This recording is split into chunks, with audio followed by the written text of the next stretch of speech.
Hello guys, welcome back to my YouTube channel. I hope you all are doing well. So guys, आज की video में हम discuss करने वाले हैं। आज से हम स्टार्ट कर रहे हैं एचटेट 2022 के लिए मैथ्स की सीरीज़ को, जो कि पीआरटी, टीजीटी एंड पीजीटी सभी के लिए इम्पोर्टेंट रहेगी। ओके, पीआरटी, टीजीटी, पीजीटी सभी के लिए इम्पोर्टेंट ये सीरीज़ रहने वाली है। तो टॉपिक वाइज हम जो है कंटिन्यू करने वाले हैं टॉपिक्स के अकॉर्डिंग। तो फर्स्ट आज हम ले रहे हैं लीनियर इक्वेशन को। ओके, तो इस तरह से हम कवर करेंगे कि एक पार्ट के अंदर हम बेसिक कवर करेंगे, यानी कि जो रूल्स रहेंगे हमारे, रूल्स जो रहेंगे वो हम डिस्कस करेंगे। और जो ये हमारा रहेगा फर्स्ट पार्ट, उसके बाद सेकंड पार्ट के अंदर सेकंड पार्ट से हम कवर करेंगे हमारे क्वेश्चन सीरीज को। ओके, क्वेश्चंस पार्ट 2 के अंदर कवर करेंगे। तो सबसे पहले हम स्टार्ट कर रहे हैं लीनियर इक्वेशन। तो लीनियर इक्वेशन का जो चैप्टर है काफ़ी इम्पोर्टेंट है। हर बार जो है एग्ज़ाम में इससे 1 से 2 क्वेश्चन आते हैं, तो अच्छे से इस टॉपिक को हम करने वाले हैं। सबसे पहले अगर हम बात करें लीनियर इक्वेशन की, तो लीनियर इक्वेशन होती क्या है। सबसे पहले हम देखें कि linear equation, and guys complete series के लिए आप चैनल को सब्सक्राइब जरूर कर लें और बेल आइकन को प्रेस कर लें, ताकि आपको जो डेली वीडियोस आएंगे आपको नोटिफिकेशन मिलता रहे। ओके, तो गाइस सबसे पहले अगर हम बात करें कि लीनियर इक्वेशन होती क्या है। एक इक्वेशन जिसके अंदर मतलब वेरिएबल्स होते हैं, जिसकी ग्रेटेस्ट पावर 1 होती है, तो वो क्या हो जाती है, हमारी लीनियर इक्वेशन होती है। अगर हम इसको डेफिनेशन में लिखना चाहें तो इस तरह से आप लिख सकते हैं, ए equation in variables, equation in variables which has the highest power 1, which has the highest power 1 is called linear equation. Okay, so guys definitions में यहाँ बोलती जाऊँगी, लिखेंगे तो बहुत टाइम वेस्ट हो जाएगा। मेन चीज़ें हम डिस्कस करेंगे जो आपके एचटेट एग्ज़ाम के पॉइंट ऑफ व्यू से इम्पोर्टेंट हो। तो थोड़ा सा हम बेसिक से लेके चलेंगे, उसके बाद हम लेवल बढ़ा देंगे। तो इस तरह की जो हमारी इक्वेशन रहेगी ए एक्स प्लस बी, ये हमारी क्या कहलाएगी, लीनियर इक्वेशन। क्यों? क्योंकि यहाँ पर एक ही वेरिएबल है एक्स और बाकी क्या है, कॉन्स्टेंट। तो एक्स की पावर कितनी है यहाँ 1, तो इसलिए क्या हो जाएगी, एक लीनियर इक्वेशन हो जाएगी। ओके, ये तो थी हमारी linear equation in 1 variable. Okay, this is linear equation in 1 variable. अगर अब हम बात करें लीनियर इक्वेशन इन 2 वेरिएबल, ठीक है, इन 2 वेरिएबल, तो वो क्या हो जाएगी। एग्जाम्पल हम कंसिडर कर सकते हैं, A X plus B Y plus C is equal to 0। इसके अंदर हमारे कितने वेरिएबल है, हमारे पास एक्स और वाई, 2 वेरिएबल्स हैं हमारे पास। तो ये क्या हो जाएगी, लीनियर इक्वेशन इन 2 वेरिएबल्स। ये तो बिल्कुल बेसिक सी बात थी, आप सभी को पता होगा। अब हम आते हैं हमारे मेन पॉइंट्स के ऊपर, जहाँ से हमारा क्वेश्चन आता है। ओके, जहाँ से हर बार क्वेश्चन आता है डायरेक्ट। अब यहाँ से बहुत इंपॉर्टेंट पार्ट स्टार्ट हो रहा है वीडियो का, ध्यान से देखना। System of linear equation, system of linear equation. अगर हम लेकर चलते हैं, हमारी 2 इक्वेशंस हैं, हम कंसीडर कर लेते हैं, वो है a1x plus b1y plus c1 is equal to 0, and हमारी सेकेंड इक्वेशन है a2x plus b2y plus c2 is equal to 0। Okay, तो अगर हमारे पास यहाँ पर कंडीशन आती है कि a1 बाई a2 इक्वल नहीं है b1 बाई b2 के, फर्स्ट केस। सेकंड अगर हमारी कंडीशन आती है a1 बाई a2 इक्वल है b1 बाई b2 के, बट वो इक्वल नहीं है c1 बाई c2 के, फाइन। एंड थर्ड केस अगर हमारा बनता है, यहाँ पर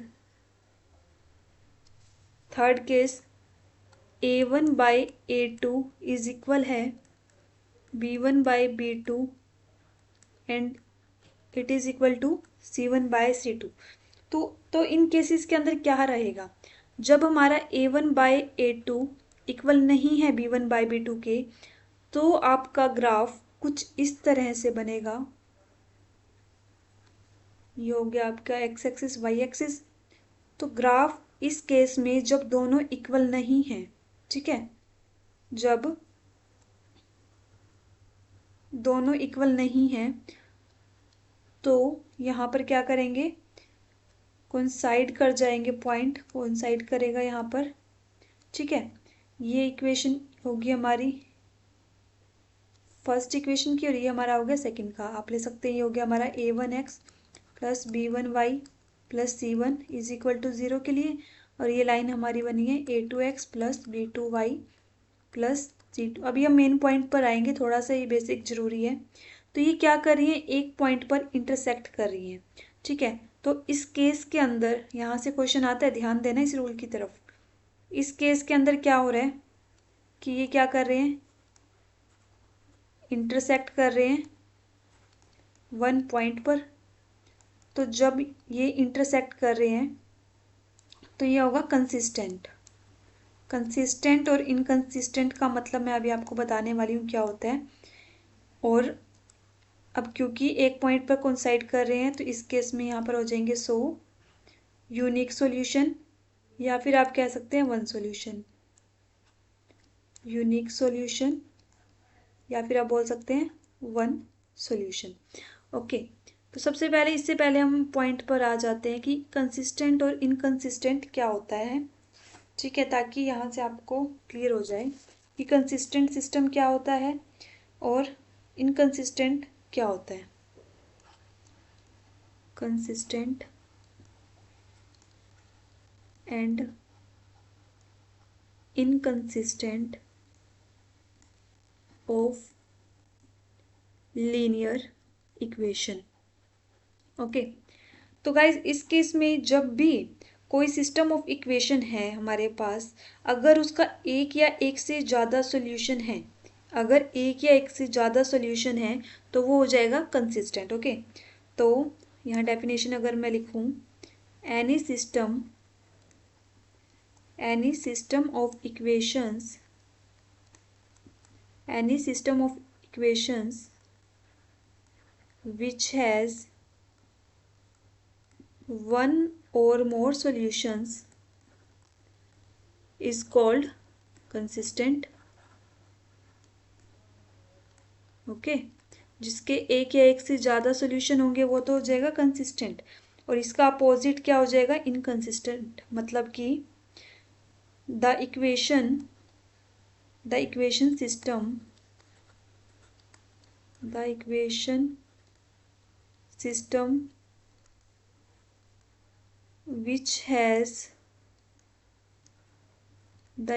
system which has no solution, जिसका कोई भी सॉल्यूशन ना हो तो वो क्या कहलाएगा, इनकंसिस्टेंट सिस्टम। क्या हो जाएगा वो, इनकंसिस्टेंट सिस्टम। Okay fine. तो गाइज यहाँ पर आपने देखा कंसिस्टेंट और इनकंसिस्टेंट किस केस में होता है, जब हमारे पास एक सॉल्यूशन है या एक से ज़्यादा। तो यहाँ पर देखो एक पॉइंट पर कोइंसाइड कर रहे हैं तो यहाँ पर एक सॉल्यूशन होंगे यूनिक, और यूनिक सॉल्यूशन या फिर एक सॉल्यूशन है तो वो क्या हो जाएगा, कंसिस्टेंट।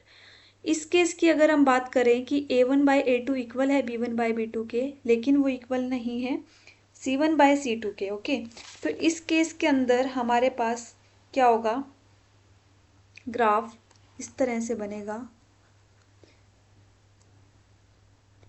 शुरू के दो तो हमारे पास क्या है, इक्वल है, तो ये लाइंस हमारी जाएंगी पैरेलल, ठीक है। थोड़ी सी शेप गलत हो गई है, बट आप इसको क्या कंसीडर करेंगे कि ये दोनों लाइंस क्या है, पैरेलल हैं। ये हमारी लाइन होगी a1x plus b1y plus c1 is equal to 0, और ये लाइन हमारी होगी a2x plus b2y plus c2 is equal to 0, ये सेकेंड लाइन होगी। अब ये दोनों लाइन क्या है, ये इस केस की हम बात कर रहे हैं बीच वाले की, तो ये जो दोनों लाइंस हैं हमारे पास, ये हमारी लाइंस क्या हैं, पैरेलल है। आप लिख लोगे यहाँ पर लाइंस आर पैरेलल। अब क्योंकि ये पैरेलल लाइंस है तो यहाँ पर कोई सोल्यूशन नहीं आएगा हमारे पास, नो सोल्यूशन। और कोई सोल्यूशन नहीं आएगा उस केस में क्या हो जाता है, सिस्टम क्या हो जाता है, इनकंसिस्टेंट। यहाँ से डायरेक्ट क्वेश्चंस आएंगे। अभी जब हम क्वेश्चंस करेंगे आपको इनके रूल्स, ये जो हमने किया है इसके रूल्स का पता लगेगा तभी कि ये क्यों करवाए हैं मैंने। ओके, तो ये चीज़ आपको ध्यान रखनी है कि जब आपके पास ऐसी कंडीशन आ जाए, शुरू के दो इक्वल है, थर्ड इक्वल नहीं है, उस केस में हमारा क्या होगा, सिस्टम इनकंसिस्टेंट होगा और नो सोल्यूशन होंगे। ये लर्न करना होगा आपको। ओके, थर्ड अगर हम चलें कि ये तीनों अगर इक्वल आ जाते हैं तो उस केस में हमारा ग्राफ इस तरह से बनेगा। अगर तीनों इक्वल आ जाते हैं कि तो दोनों की दोनों इक्वेशंस की एक ही लाइन सेम पॉइंट्स पर आ जाएंगी, ये कोइंसाइड कर जाएंगी। ठीक है, दूसरी लाइन भी इसी के ऊपर आएगी। ओके, तो मान लिया ये वाली हमारी लाइन होगी a1x plus b1y plus c1 is equal to 0, और दूसरी इसी के ऊपर दूसरी लाइन है a2x plus b2y plus c2 is equal to 0। तो ये क्या कर रही हैं, दोनों लाइन क्या कर रही हैं, यहाँ पर दोनों कोइंसाइड कर रही हैं। आई एम सॉरी, कोइंसाइड कर रही हैं। अब क्योंकि देखो कितने पॉइंट्स, सभी कितने सिमिलर पॉइंट्स आएंगे दोनों के, है ना, तो यहाँ पर क्या हो जाएगा ये, इसलिए इनके क्या हो जाएंगे यहाँ इनफाइनाइटली मैनी सॉल्यूशंस। अब अगर यहाँ मैनी सॉल्यूशंस होंगे तो यहाँ पर क्या होगा, मैनी सॉल्यूशंस हैं तो वो क्या हो जाएगा, सिस्टम हमारा कंसिस्टेंट हो जाएगा। ये मैंने अभी आपको पढ़ाया था कि अगर हमारे पास एक या एक से ज़्यादा सॉल्यूशन है तो सिस्टम क्या हो जाएगा, हमारा कंसिस्टेंट। ओके, तो यहाँ से हमारा सिस्टम हो गया कंसिस्टेंट। तो ये मेन बेसिक चीज़ें थी। अब इसके ऊपर हम क्वेश्चंस करेंगे नेक्स्ट पार्ट में। ठीक है, नेक्स्ट पार्ट में हम इसके क्वेश्चंस ले लेंगे, सारे प्रीवियस ईयर पेपर के भी ले लेंगे और बेसिक से भी ले लेंगे। ठीक है, तो सबसे पहले ये रूल आपको याद रखना है कि लीनियर इक्वेशंस इस फॉर्म में होती हैं, 1 वेरिएबल में, 2 वेरिएबल में क्या हो जाएगा, 2 वेरिएबल हो जाएंगे हमारे पास। और ये तीनों कंडीशंस ग्राफिकल कंडीशंस। ये आपको एक चीज़ आपको और याद रखना है, इनफाइनाइट नंबर ऑफ सॉल्यूशन, यानी जब आपके पास ये तीनों इक्वल है तो मैंने बताया कि आपका जो है कोइंसाइड कर रहा है। ठीक है, कोइंसाइड कर रहा है, तो कोइंसाइड कर रहा है तो ये क्या है, कंसिस्टेंट है, क्योंकि एक से ज़्यादा सोल्यूशन हो गए, इनफाइनाइट नंबर ऑफ सोल्यूशन इसलिए कंसिस्टेंट हो गया। अब कंसिस्टेंट है तो इसको आप लिखोगे साथ में कि ये डिपेंडेंट भी है। एग्जाम में ऑप्शंस आते हैं डायरेक्ट, जैसे आपको 2 इक्वेशंस दे देगा, फिर आपसे पूछ लेगा कि ये कंसिस्टेंट है, ये इनकंसिस्टेंट है, ये कंसिस्टेंट एंड डिपेंडेंट है, ये इनकंसिस्टेंट एंड इंडिपेंडेंट है। इस तरह से 4 ऑप्शंस आते हैं आपके पास। ओके, और आपको टिक करना होता है। तो ये क्वेश्चन हर बार आ रहा है, इसको हम अच्छे से करेंगे टॉपिक को। तो वीडियो अच्छा लगा तो वीडियो को लाइक एंड शेयर जरूर करें, एंड इसी तरह की वीडियोस के लिए चैनल को सब्सक्राइब कर लें। मिलते हैं नेक्स्ट पार्ट में। Thank you so much, bye bye.